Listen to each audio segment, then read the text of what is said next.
first, live, local. This is Fox 12 Now. Hello everyone, this is Fox 12 Now. I'm Greg Nibbler. As always, thanks for joining us. We are live here every weekday, starting around 1 p.m. Pacific, going throughout the afternoon, covering a wide range of topics. And I always want to remind everybody, you can watch us at kptv.com. Just click on that Fox 12 Now link or the live stream link. You can, of course, do that on the Fox 12 Oregon app. I recommend that too. A great way to watch this show and everything else we have going here, plus watching these segments afterward. But wherever it is you found us, thanks for doing so. Today, right now, we are going to be talking about Wonderfolk, which is a youth leadership development program, and so much more. To really get into that, though, we have the executive director joining us right now. We're going to be talking about a mural that they have just have painted out in Gresham, and a lot more. And Mark, first off, thanks for joining us. And I think for everybody out there who, if they don't know, could you give us just a little explanation and definition of what this organization is? Yeah, thank you for having me. I'm really excited to be here. Wonderfolk is a small and mighty mentorship program. We provide leadership development experiences to lower income and BIPOC youth through a wide variety of community engagement programs and service learning travel. So as we speak right now, we've got a group of students in Costa Rica staying with homestay families and doing diving into service learning programming abroad.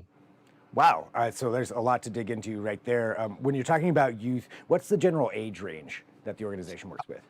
Yeah, they're high school students. So we serve students from kind of across all three counties: Washington, Multnomah, a little bit in Clackamas. A lot of our students are towards East County and Gresham. So, but they're super motivated. They go through a rigorous application process to get to where they are now, and they are highly qualified young people. Nice. I mean, and obviously working in a lot of programs there. I want to get into the Costa Rica side because I think that's really interesting too, as far as that is. But generally speaking, when you're talking about youth leadership development, what kind of programs is it that they're going through, and what are they exactly learning while they're going through that program? Yeah, so the foundation of our program is really rooted in celebrating your lived experience and what value and strengths come from that. So we really, our students are diverse young people. They come from a wide variety of backgrounds, and diving into what you bring to the table because of that. So our students learn about how to get involved in the community in three pillars that we operate in. One of them is unity through arts, which is the mural we'll talk about in a second, and other. It's our naturehood, access to outdoors and environmental justice, representation in outdoor spaces, and then global leadership is what they're doing in Costa Rica right now. So we really dive into who you are, where do you come from, and what do you bring to the table? And then we offer them a wide variety of opportunities that they wouldn't have access to otherwise. These are spaces that either there's a big barrier to entry, or there are opportunities that are first to get cut in schools. Like arts is so frequently cut first. Our students don't often feel represented or safe in outdoor spaces. And so we really want to provide a wide variety of spaces for them to bring these skills, these strengths that we're honing with them that are inherent in who they are into these spaces. I love that. So using their lived experience and whatever that may be, or the diversity that for them is something that they're used to, but how they can use that and amplify that and create opportunities through some of these other avenues, utilizing that. So it sounds really interesting of bringing them up from what they already have with the tools that they have, and then finding different ways and avenues for them to use that. Exactly. You got it. Well, looking at the programs that you were just talking about, let's actually talk about the mural. So you brought up the mural. I know this is a pretty big thing that took place. We've got some images of this. Can you tell us what this mural is and what it represents for these students that are part of your program? Yeah, of course. The mural, we do a mural every year. It's one of our bigger projects that we do, and we were approached by Capstone Partners and Gibbons Kaplan Development, who are doing a new building in Gresham in the Arts Plaza to paint a mural on their wall of a new building. So we chose to work with an artist named Christian Tellez. He's right there in that photo of Wessie Murals, and we chose him because of his amazing, of course, design and artistic ability, but also his lived experience really resonates with that of a lot of our students. So we have a handful of workshops that we do together where we dive into, again, lived experience, what really resonates with you as a young person of color, a young person from a lower income background in maybe an area that doesn't get a lot of resources towards you. And so what do we want? What do they want the world to see from their perspective? And you said it, amplifying that perspective is key.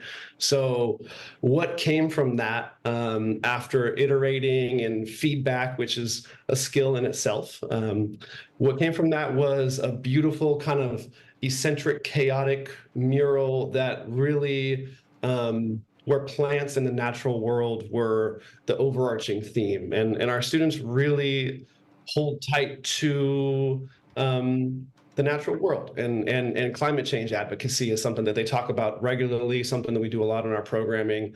But within that, it's also about placemaking. So a lot of these plants are desert plants, tropical plants, this idea that we can come from different places, but be in one space together, as well as big color. Each plant has a different colors to it, different designs to it, which really represent the individuality and the diversity that our students offer.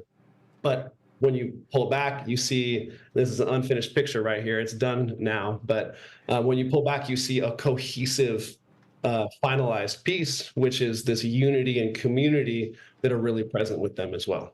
Which, that's, again, so many, just like everything else that you're talking about, so many different facets going into that, but each student being able to, express themselves in that way too.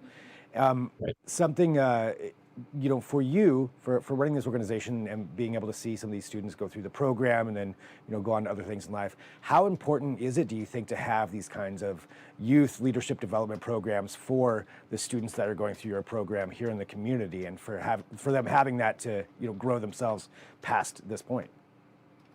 Yeah, that's a great question. We feel like it's fundamental. What we do is urgent and it's necessary. Our students will regularly tell us that there is no place like Wonderfolk. Like, they don't get the kinds of opportunities, the kinds of conversations in a facilitated manner with like-minded individuals anywhere else in their lives. So they come in and they are invested, and there's an incredible amount of intention that goes into everything we do, from our board level to our staff level. There's just so much effort that goes into all of this to create a space where our kids can take it and run. This is their program. I create space and let them run with it. And these kinds of opportunities are absolutely fundamental because, again, they don't have access to them otherwise. They don't know how to access them otherwise. They don't have anyone that looks like them or from their communities that is doing this sort of thing.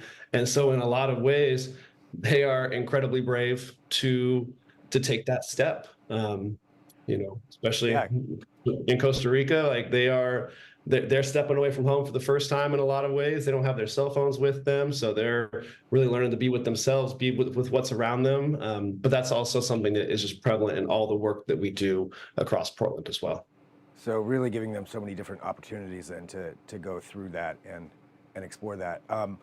What's the feedback from the students, Ben, as they go through that? Like, say, when a group that goes to Costa Rica, I'm sure you've done this program probably before, sending students to someplace to work on something. What's the feedback from them when they get back from an experience like that? Wow, it's kind of like that. Wow, it's something that is unprecedented for them. They come back more invested than ever. A big component of our program, and I think this kind of exemplifies what you're asking, is they help recruit the next generation of Wonderfolk students. So this is a cohort model. They meet end of February, go through all of this program until October, November. And they're the ones that then support in finding that next generation. And in doing so, that excitement, that growth, this idea that I wouldn't have this anywhere else with the kinds of people that Wonderfolk attracts. Our demand is unprecedented as well. So applications are skyrocketing, which is amazing because it means that it's affirming that we're doing something that our young people are really latching onto and really getting something from. And it's a hard thing to describe unless you are hearing it from them. So Yeah. we invite opportunities to come meet these people, our young people, because they blow my mind. Well, that a couple of questions there just about that. I guess you mentioned that applications are skyrocketing. How many students do you have in your program currently? Yeah. It's small and that's intentional. So part of our authentic nature as Wonderfolk is to work with a small number of cohorts. We don't want that 40-person classroom. We want to really get to know everybody that we work with, their parents and their community as well. That's a really important component to what we do. So we cap off at 20. And we have strategic goals to double that number, so add a second cohort in the coming years, as well as expand our alumni programming, because we hear after our students get done again in October, November, and they're recruiting for the next generation. They want more. They want to keep diving in. They are invested, and so we're really excited to be able to offer that for them as well. Something else you mentioned was, having the community, engage also with what you're doing with the programs and being able to see these students. So there's the mural out there that everybody can now go check out. But also, what are some other ways that they do engage with the community as a whole? Yeah. So everything that we do is in partnership with either community organizations or individuals. We don't want to reinvent the wheel of anything. There are already organizations that are doing what we are aiming to do, at least, and they're experts in their field. And so we want to connect our students with those experts. So we invite people to come give their lived experience. If they are working in a space that fits within these pillars, then that's something that they can absolutely come do. If they just want to come meet our students, maybe share what they do for a living, I think that there's a big component of discovery in our program that is kind of, you can't really put metrics to it. It's our students learning what's out there, what they can explore is huge as well.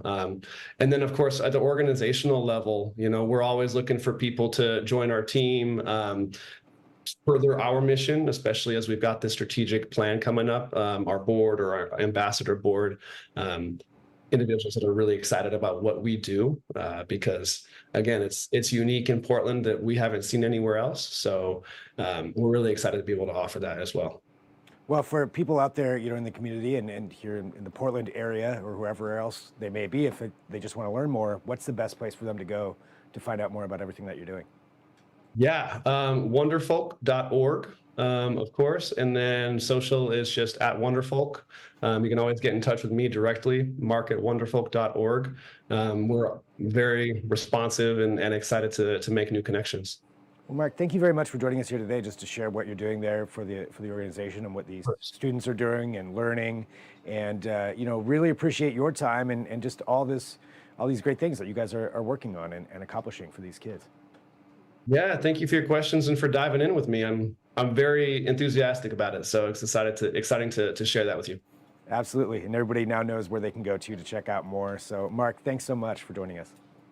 I appreciate it. Thank you. And for everybody watching too, again, this is Fox 12 Now, so we're here every weekday. And this is since we do live stream here from the Fox 12 Oregon newsroom, we get to dig into some conversations a little bit longer and go to a little bit further depth than we may be able to in some other ways. So thanks for joining us. If you have an idea for a topic, feel free to send me an email, fox12now@kptv.com. We do continue throughout the afternoon. We're going to take a break here, coming back up at 1:30 p.m. though if you're watching live. And I said we could cover a wide range of topics. We're going to be talking to Ben Platt. He is an Emmy winner, a Grammy winner, and a Tony winner. So we're going to be discussing him and his new album. He's going to be coming to town here pretty quick for a performance. So that's going to be again at 1:30 p.m. So make sure to tune back in for that. But we'll take a break for right now. I'm Greg Nibbler. This is Fox 12 Now.